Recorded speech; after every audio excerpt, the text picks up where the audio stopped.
Successful traders always follow the line of least resistance. Follow the trend. The trend is your friend. That is an old quote from an old-time trader, Jesse Livermore. And my friends, nothing could be more true. The trend is your friend. And of course, our biggest trend is the weekly vertical crossover. Thank you, Patreon members, all of you who joined us today live for the live question answer call-in session, first Wednesday of every month. That was, of course, the first day of September this time. I had a great time. Appreciated everyone being with us. Appreciated the good questions. Appreciated sharing, particularly about those 20 weekly vertical crossovers we provide to our Patreon supporters every single week. Those will be going out, of course, tomorrow night. And I look forward to doing that research and getting them out. And I look forward to seeing you guys again. Backtrack those, practice trade them. For Patreon members, do check your email. I sent out, for those of you who couldn't join us, a recording of the live Patreon call-in. There are no Patreon spots available right now. They are all full. However, I will be expanding the lowest tier in the next day or so.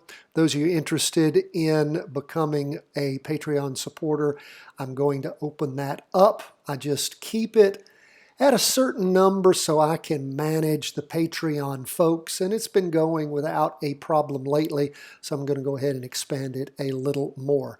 We appreciate the Patreon supporters. They help pay for the bandwidth, the texting service, all the webmasters, all the, the little expenses that are associated with doing an operation like this. Let's jump into these charts. We see everything up for the day, but Bitcoin down a little bit. S&P 500 up 0.07%. We have an up week that is forming. Where are we on the price percent oscillator crossing over? It is not doing so yet. Maybe by the end of the week it will happen, but again, I keep telling you guys, and you're like, well, it just keeps going up. Why are we not trading this? Because the charts aren't working. My friends, there are thousands of stocks and ETFs. If a chart's not giving you the accurate signal, this is the learning lesson from this, okay? You don't trade it. If it doesn't give you clear signals as to what's going on, you don't trade it. When it gives you clear signals and it has an accurate past history of accurate weekly vertical crossovers or two-day recrosses or whatever, then yes, you do. But when it doesn't do that, this is the object lesson. This is what you are to learn. You don't mess around with charts that aren't working at the time. That's just the bottom line. So that is the lesson. What do we see going on with the two-day? Well, it crossed over going up. It wasn't a recross. It was a crossover going the opposite direction of the weekly. And what do we see happen? Well, that happened on Monday. And the Tuesday, Wednesday, we see that it reached a high of 453.11. Previous high 453.07. Not much. Little bit higher, not much, but again, we do see it moving up the two-day trend line. Derivative oscillator still barely negative. We look at the half-day. That's where we can see where things topped, and it's sort of been sliding sideways since then for 2.5 days. So we will just continue to watch and see. Derivative oscillator is heading down. Price percent oscillator heading down. We'll just wait and see how things shake out. But remember that object lesson, my friends. You want good, clean, clear charts. And when they're not doing that for you, then you stay away. That's what you learn from it. What do we see on the Qs? Well, we look at the Qs and we see that we have a green up candle moving up quite nicely. Unlike the S&P, the Qs has been in a confirmed up move going all the way back to the week ending July the 2nd.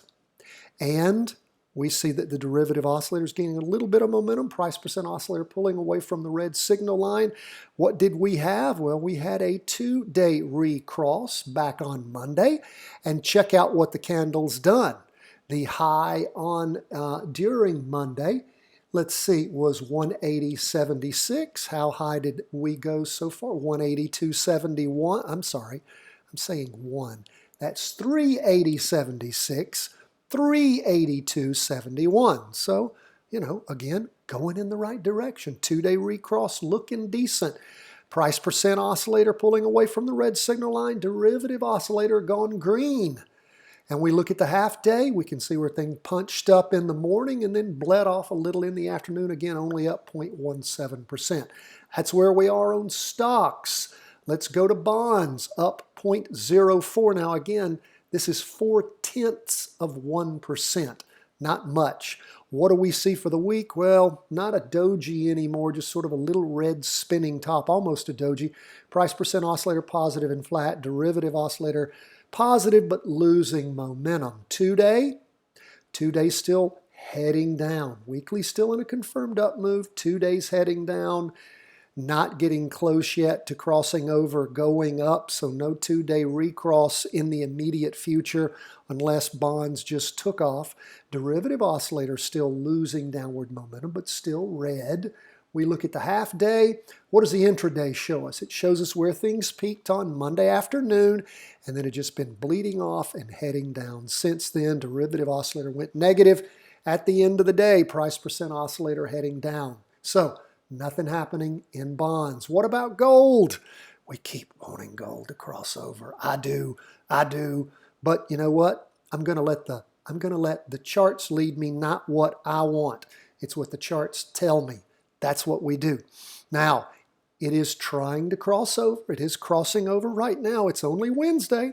It's not Friday at the close of the market, but it is trying to cross over. Are we reaching a higher high? Check it out, 170. What was the high last week? 170.19. So we're not reaching a higher high yet. I would love to see this really pulling away. The blue crossing over the red, strongly heading up like we saw back on that last run up on gold, the week ending the 23rd of April. That was beautiful. Nice, clean crossover. Derivative oscillator, price percent oscillator, everything hammering over together, slamming up, and we made out like leprechauns in our practice trades. It was wonderful. So what are we waiting for here? Something better than we're seeing right now, I hope. Again, I can't make it do anything, but I'd like to see it do that. You look at this latest 2-day candle, not reaching a higher high. We like to see higher highs, progression. It's nice that it's moving up the 2-day trend line nicely. But again, and it's nice to see the price percent oscillator heading up, derivative oscillator heading up. We like to see higher highs too. So nothing's perfect. I don't expect things to be perfect, but we're going to watch, pay close attention. This is where we reached that last high on Friday afternoon, and then what's it done? It sank there on Monday morning and has been trying to gather a little energy and then lost some at the end of the day on Wednesday. Price percent oscillator just above the red signal line, heading down maybe a little bit. Derivative oscillator green, but losing momentum. So we'll watch and see how things shape up over the next 2 days. Lastly, we go to Bitcoin. Down for the day, 0.1%. Now we see a bit of a backup in Bitcoin. It did this after it took off back last year. If you guys remember when we had that weekly vertical crossover back in October, things took off and hammered up for a while and then slid sideways, up and sideways. And then, of course, we had that crossover going down. It did make a little bit higher high, but then it just hammered. We don't have a solid red candle yet. Good sign. I mean, things will move up. They'll digest gains and then move up again. That's what we hope Bitcoin is doing. Pay attention if you're in that practice trade. Price percent oscillator is weakening. Derivative oscillator still gaining some upward momentum. The 2-day, a little less than flat. I mean, we've got 6 days now of sideways sliding and just staying weak these last 4 days. So let's watch. Derivative oscillator losing momentum. You can go back and backtrack this 2-day back during the last bump up of Bitcoin and see how this plays out similar to that to get some idea. And we'll, again, watch, wait, and see.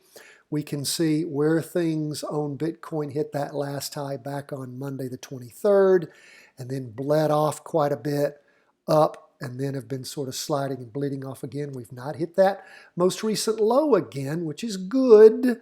and we'll continue to watch and see. If you want to learn about Bitcoin, my friends, you got to practice trading. Also, some of you, one of you had asked about Ethereum. You can track Ethereum, ETHE, if you're interested.